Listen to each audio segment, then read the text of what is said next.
بسم اللہ الرحمن الرحیم۔ پچھلے لیکچر میں جو ہم نے بات کی تھی وہ یہ تھی کہ اللہ کیسے اپنی مخلوق کی تربیت کرتا ہے اور کیسے نشوونما کرتا ہے۔ آج کا لیکچر جو ہے وہ اللہ کی ربوبیت کے کانسیپٹ کے اوپر ہے کہ آخر یہ ربوبیت کا مکمل تصور ہے کیا۔ مسلمان ہونے کے ناطے جب تک اللہ کی ربوبیت کا تصور سمجھ نہیں نہ لیں گے تو ہم توحید کو صحیح طریقے سے سمجھ نہیں پائیں گے، اور جب ہم توحید کو صحیح طریقے سے سمجھ نہیں پائیں گے تو ہم مختلف طرح کے شرک میں مبتلا رہیں گے۔ اور شرک کے بارے میں تو قرآن نے واضح کہہ دیا ہے، ان الشرک لظلم عظیم، کہ بے شک جو شرک ہے وہ ظلم عظیم ہے۔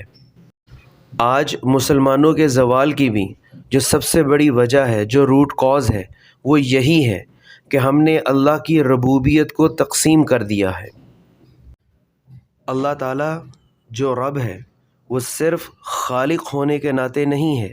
بلکہ وہ حکمران ہونے کے ناطے بھی ہے۔ مثلا اخلاق، معاشرت، تمدن، سیاست اور تمام معاملات زندگی میں بھی حاکمیت اور اقتدار اعلیٰ صرف اللہ ہی کا حق ہے۔ اللہ ہی ہمارا رہنما ہے، اللہ ہی ہمارا قانون ساز ہے، اللہ ہی امر و نہی کا مالک ہے، یعنی کہ جو حلال اور حرام کی حدیں ہیں ہم نے وہی اختیار کرنی ہے جو اللہ تعالیٰ نے ہمارے لیے مقرر کی ہوئی ہیں۔ یہ جو زندگی ہم اس دنیا میں گزارتے ہیں، یہ زندگی کسی نہ کسی اصول کے تحت چلتی ہے، کسی نہ کسی نظام کے تحت چلتی ہے، کسی سسٹم کے تحت چلتی ہیں۔ پھر وہ جو سسٹم ہوتا ہے وہ کچھ اصولوں پر قائم ہوتا ہے، کچھ ضابطوں پر قائم ہوتا ہے۔ اب ہمارے پاس بطور انسان، بطور مخلوق، ہمارے پاس بس دو ہی آپشن ہیں، یا تو ہم اللہ تعالیٰ کے جو بنائے ہوئے قوانین ہیں اس کے مطابق اپنی زندگی کو ڈھال لیں،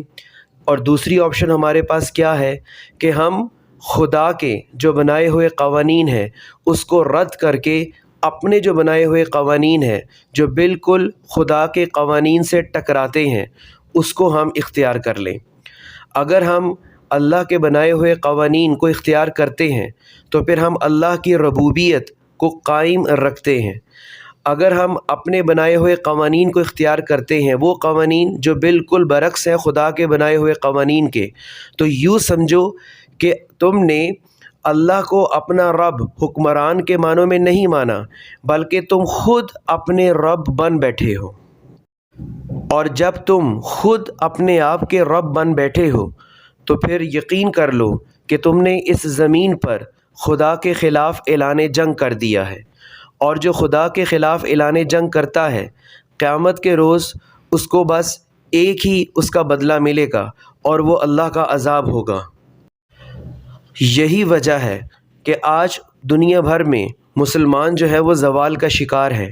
کیونکہ ہم نے اللہ تعالیٰ کے بنائے ہوئے احکامات اور اس کی شریعت کے مطابق اپنی زندگی کے فیصلے کرنا چھوڑ دیے ہیں، اور ہم نے غیروں کا نظام اٹھا لیا ہے، یعنی کہ اللہ کو رب ماننے سے انکار کر دیا ہے اور غیروں کو یعنی کہ انسان کو اپنا رب مقرر کر لیا ہے۔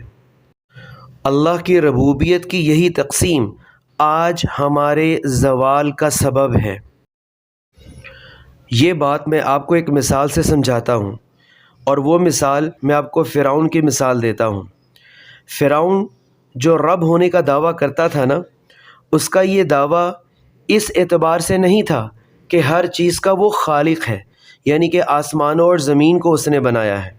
بلکہ اس کا جو خدائی کا دعویٰ تھا وہ دراصل حکمرانی کے زمرے میں آتا تھا کہ میں یہ جو مصر ہے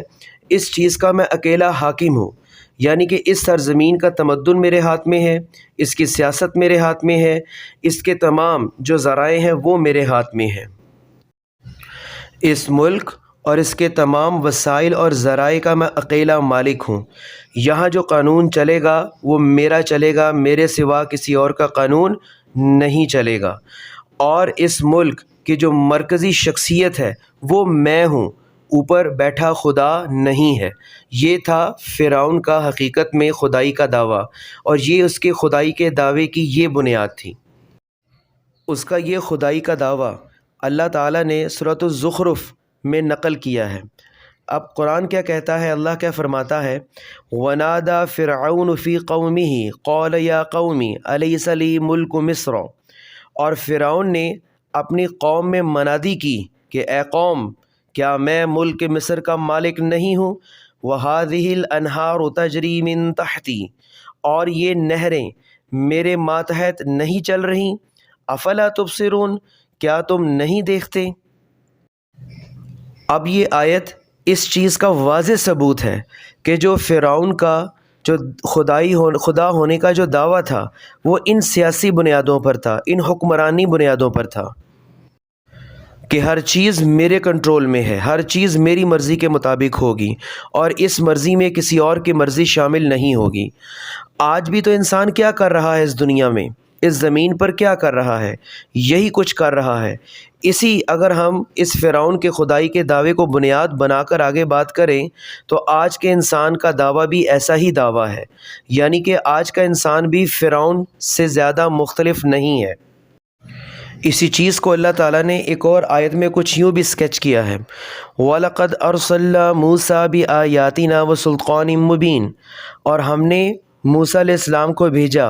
واضح نشانیوں کے ساتھ، کہاں، اِلَىٰ فِرْعَوْنَ وَمَلَئِهِ، فرعون کی طرف اور اس کے سرداروں کی طرف، فَاتَّبَعُوا أَمْرَ فِرْعَوْنَ وَمَا أَمْرُ فِرْعَوْنَ بِرَشِيدٍ، لیکن ان لوگوں نے کس کے امر کی پیروی کی، فرعون کے امر کی پیروی کی، فرعون کے بنائے ہوئے قوانین کی پیروی کی، وَمَا أَمْرُ فِرْعَوْنَ بِرَشِيدٍ، اور فرعون کے جو بنائے ہوئے قوانین تھے وہ درست نہیں تھے، وہ حق پر نہیں تھے، وہ مکمل ایکسپلائٹیشن پر بیس کرتے تھے۔ یہی بات اللہ تعالیٰ نے ہمیں اہل کتاب کے حوالے سے بھی سمجھائی ہے سورۃ التوبہ میں، اتخذوا احبارہم ورہبانہم اربابا من دون اللہ، کہ انہوں نے اللہ کی بجائے اپنے علماء اور درویشوں کو اپنا رب بنا لیا۔ اب اس کا مطلب یہ تو نہیں تھا کہ وہ اپنے علماء اور درویشوں کو سجدہ کیا کرتے تھے، بلکہ رب کیسے بنایا کہ ان کے جو علماء اور درویش تھے وہ اللہ تعالیٰ کی حلال کردہ چیزوں کو حرام قرار دیتے تھے اور حرام کردہ چیزوں کو وہ حلال قرار دیتے تھے، اور وہ ان کے جو پیروکار تھے وہ اپنے علماء اور درویشوں کی باتوں پر عمل کرتے تھے، نہ کہ ان احکامات پر جو ان کے مذہبی کتاب میں اتاری گئی تھیں۔